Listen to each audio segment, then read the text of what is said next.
Hello everybody, कैसे हैं आप सब। सिंप्लीफाई लॉ में आप सभी का स्वागत है। आज का हमारा ये सेशन होने जा रहा है trust under Indian trust act 1882 के टॉपिक के ऊपर। और ये टॉपिक फैमिली लॉ के सिलेबस के अंदर भी आता है और काफ़ी इम्पॉर्टेंट भी है, तो आज हम उसे डिस्कस करेंगे। आज के इस सेशन में हम उसके स्टैट्यूटरी प्रोविजंस और राइट्स एंड पावर्स को डिस्कस करेंगे। इस सेशन की शुरुआत करने से पहले आप सभी से रिक्वेस्ट है कि अगर आप इस चैनल पर नए हैं तो प्लीज़ इस चैनल को सब्सक्राइब कर दीजिएगा, बेल आइकन प्रेस करना ना भूलें ताकि मेरी वीडियोस की नोटिफिकेशंस आप तक पहुंच सके। चलिए आज के इस सेशन की शुरुआत करते हैं। सबसे पहले देखते हैं इसका डेफिनेशन जो आता है section 3 of Indian trust act 1882 के अंदर। देखिए, according to section 3 of the Indian trust act 1882, trust means an obligation annexed to the ownership of property and arising out of a confidence reposed in and accepted by the owner for the benefit of the another or for another and owner। तो इस section के according इस definition का मतलब बताने से पहले मैं आपको एक जनरल एग्जांपल दे देती हूँ ताकि आपको और ज़्यादा क्लियरेंस मिलेगा। देखिए, अब ट्रस्ट जो है, इस वर्ड से हम अनफेमिलियर नहीं हैं। ये वर्ड हमारे लिए काफ़ी फेमिलियर है, हम हमारी रोज़मर्रा की ज़िंदगी में इसे यूज़ करते रहते हैं। जैसे कि आप दोस्तों की बात ले लीजिए, अगर आपका कोई बेस्ट फ्रेंड है तो आप क्या करते हो, आप कैसे कहते हो कि मुझे तुझ पे बहुत ट्रस्ट है, या आप जो भी अपने सीक्रेट्स हो वो ट्रस्ट के तौर पर आप उसे बताते हो। ठीक है, क्यों बताते हो अपने सीक्रेट्स? जो आप किसी से नहीं शेयर करते वो आप अपने बेस्ट फ्रेंड से शेयर करते हो। क्यों? क्योंकि आपको उस पर ट्रस्ट है, आप उस पर कॉन्फिडेंस दिखाते हो, आप उस पर ट्रस्ट दिखाते हो। या ऐसी कोई अगर चीज़ है जो आपके लिए बहुत प्रीशियस है, आप किसी के पास नहीं रख सकते हो। आप किसके पास रखते हो? जिसके ऊपर आपके ऊपर ट्रस्ट है, या आपको जिसके ऊपर ट्रस्ट है। ठीक है, यहाँ पे ट्रस्ट होना बहुत ज़रूरी है अगर आप अपनी कोई प्रीशियस चीज़ किसी को होल्ड करने के लिए दे रहे हो तो वही सेम मतलब जो है यहाँ पे आता है। बस वो जनरल चीज़ें होती हैं, यहाँ पर लीगली बातें हो रही हैं। देखिए, according to this section, trust यानी कि एक ऐसा ऑब्लिगेशन या एक ऐसी रिस्पॉन्सिबिलिटी या एक ऐसी ड्यूटी जो आप किसी एक इंसान के ऊपर जताते हो या दिखाते हो। क्यों? किस लिए? तो अपनी जो प्रॉपर्टी है या उस प्रॉपर्टी के ओनरशिप के लिए, या अपनी जो प्रॉपर्टी है उसे संभालने के लिए आप किसी एक पर्सन को अपॉइंट कर रहे हो, आप किसी एक ट्रस्टी को अपॉइंट कर रहे हो अपनी प्रॉपर्टी को संभालने के लिए। ठीक है, या फिर किसी बेनिफिशरी के लिए। या फॉर एग्जांपल, अगर आपका कोई बच्चा है, ठीक है, और वो अगर माइनर है तो वो उस प्रॉपर्टी को पूरा हैंडल नहीं कर सकता। उसके नाम पर है लेकिन वो माइनर होने की वजह से वो उस प्रॉपर्टी को हैंडल नहीं कर सकता है। तो यहाँ पे आप क्या कर रहे हो? एक पर्सन अपॉइंट कर रहे हो, एक ट्रस्टी अपॉइंट कर रहे हो, और उसे क्या कर रहे हो? उसे ये रिस्पॉन्सिबिलिटी दे रहे हो, उसके ऊपर ये ऑब्लिगेशन सौंप रहे हो कि ये जो प्रॉपर्टी है ये आप संभालो। ठीक है, जब तक ये बड़ा नहीं हो जाता तब तक क्या करो? इस प्रॉपर्टी को आप संभालो, आप इस प्रॉपर्टी के ट्रस्टी हो। यानी आपकी जो प्रॉपर्टी है या उस प्रॉपर्टी के बेनिफिट के लिए, आपके बेनिफिशरी के प्रॉफिट के लिए आप क्या कर रहे हो? उस इंसान के ऊपर ट्रस्ट दिखा रहे हो, उसे ये सारी रिस्पॉन्सिबिलिटी दे रहे हो। ठीक है, तो बेसिकली ये ट्रस्ट है। देखिए, the person who declares the confidence is called the author of the trust. यानी कि जो कॉन्फिडेंस दिखाता है, जो ट्रस्ट क्रिएट करता है, जो उस ट्रस्ट का ऑथर है, वो क्या है? ऑथर ऑफ द ट्रस्ट है। The person who accepts the confidence is called trustee. यानी कि जिसे इस प्रॉपर्टी को, या जो जिसके ऊपर हमने ट्रस्ट दिखाया है, जिस पर्सन को हमने अपॉइंट किया है, वो क्या है? ट्रस्टी है। The subject matter of the trust is called trust property और ट्रस्ट मॉनिटरी। यानी कि जो ट्रस्ट का सब्जेक्ट मैटर है क्या है? तो प्रॉपर्टी जो भी आप सौंप रहे हो ट्रस्टी के हाथ में, तो वो क्या है? उसे हम ट्रस्ट प्रॉपर्टी या ट्रस्ट मॉनिटरी कहेंगे।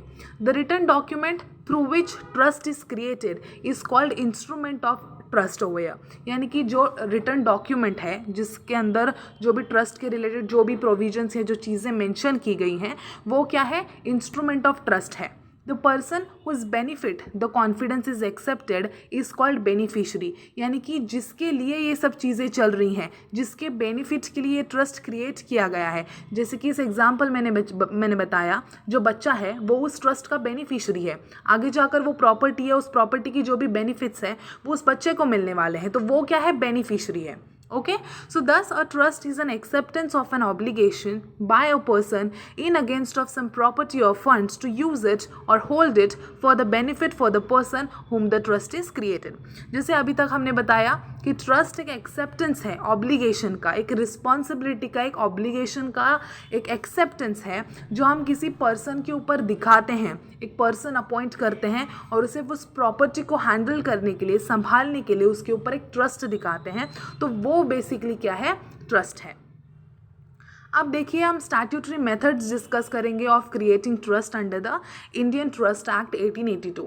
देखिए as per the section 4 of the Indian trust act 1882, section 4 में क्या कहा गया है कि ट्रस्ट जो है वो लॉफुल पर्पस के लिए होना चाहिए।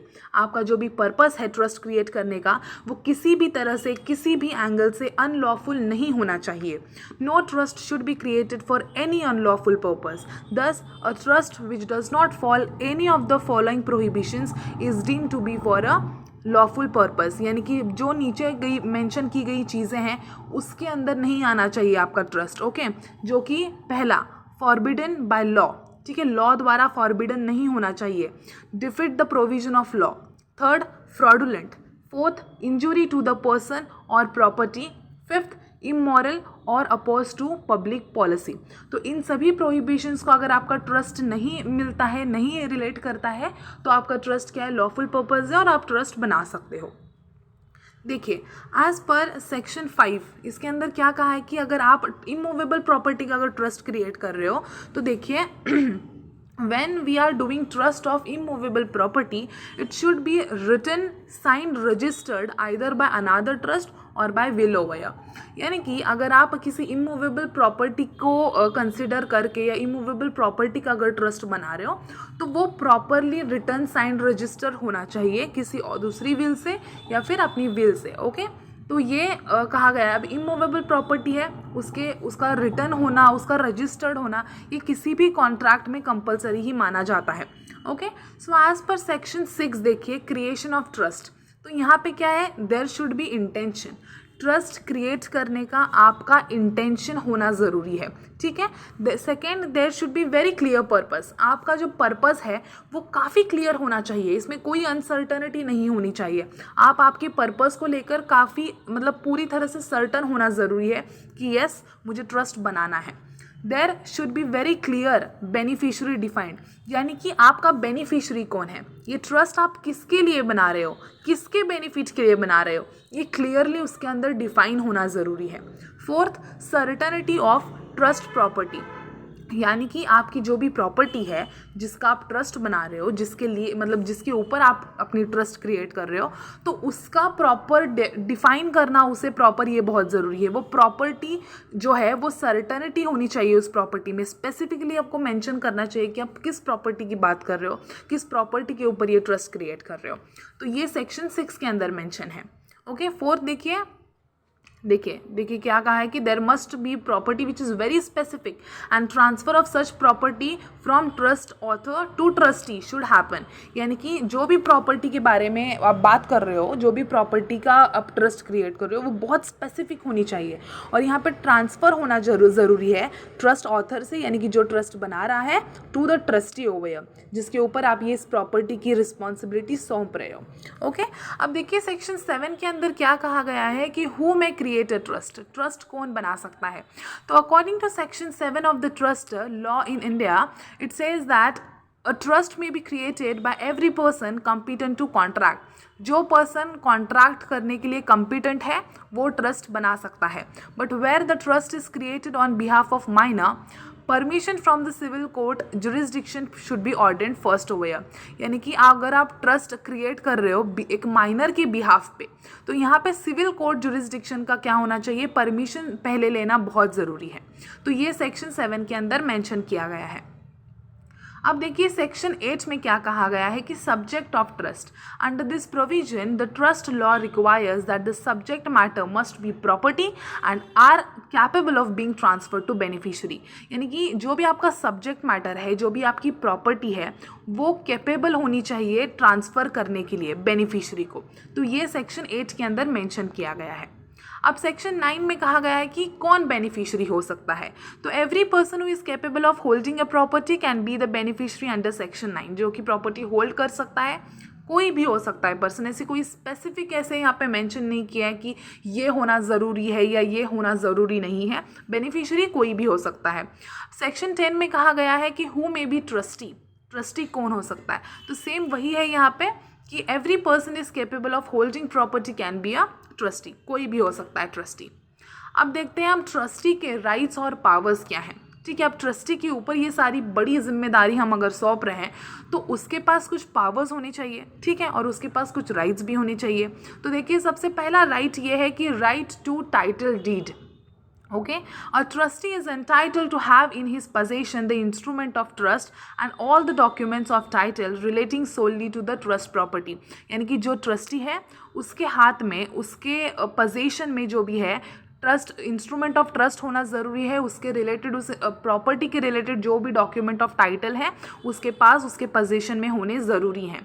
दूसरा ये है कि right to reimbursement of expenses. देखिए क्या कहा गया है कि every trustee may reimburse himself or pay or discharge out of the trust property all expenses properly incurred in or about the execution of the trust or the realization, preservation or benefit of the trust property or the protection or support of the beneficiary. If he pays such expenses out of his pocket, he has the first charge upon the trust property for such expenses and interest thereon। यानी कि अगर trustee ने अपने pocket से अगर कोई पैसे डाले हैं या अपना खुद का अगर कुछ खर्चा किया है उस प्रॉपर्टी को संभालने के लिए, उस प्रॉपर्टी के बेनिफिट के लिए या प्रॉपर्टी के प्रिजर्वेशन के लिए, उसके प्रिवेंशन के लिए, उसकी सिक्योरिटी के लिए, तो यहाँ पे क्या है, उस ट्रस्ट प्रॉपर्टी से वो क्या कर सकता है, अपने जो भी एक्सपेंसेस, जो भी उसने खर्चा किया है वो वसूल कर सकता है या वो अपने आप को पे कर सकता है।